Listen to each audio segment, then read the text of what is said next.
Well, you know it's in Daniel chapter 3, where Nebuchadnezzar, who for a while lived like a beast, raised an image, commanded everyone to worship the image, and whoever would not worship the image would be killed.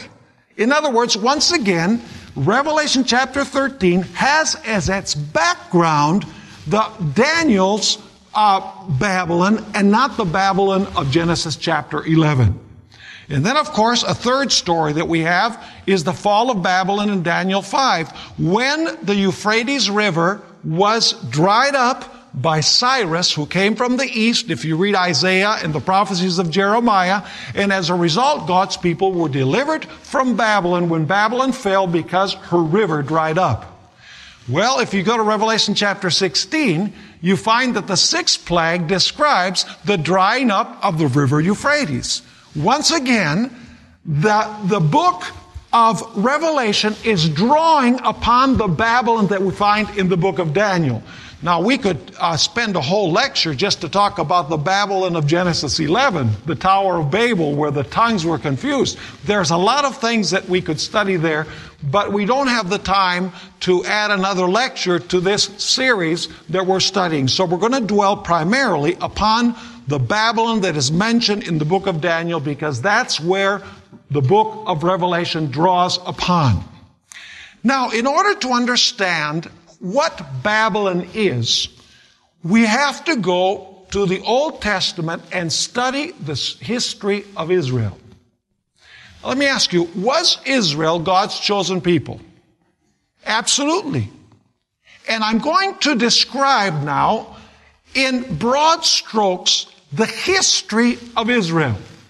From the times of the Exodus, particularly Mount Sinai, till the time of the Babylonian captivity, when Nebuchadnezzar came and destroyed the city and took Israel captive. Let's begin by analyzing the marriage of God with Israel. Did you know that God married Israel? Notice Exodus chapter 19 and verses 4 through 6. Exodus chapter 19 and verses 4 through 6. Here Israel is at the foot of Mount Sinai.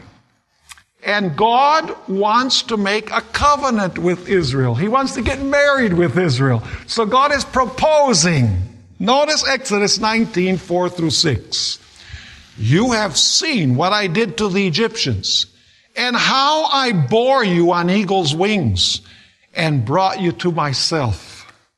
Now therefore, if you will indeed obey my voice and keep my covenant, then you shall be a special treasure to me above all people.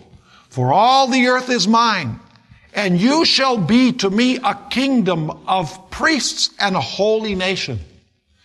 These are the words which you shall speak to the children of Israel. Here God is speaking to Moses, saying, I want you to relay a message to Israel for me. I want you to ask them if they want to make a covenant with me, if they want to get married with me. Because I took them out of Egypt. I loved them. I delivered them. Now I want them to be my special people. I want to spiritually marry these people. So go down and ask them if they're willing to marry me.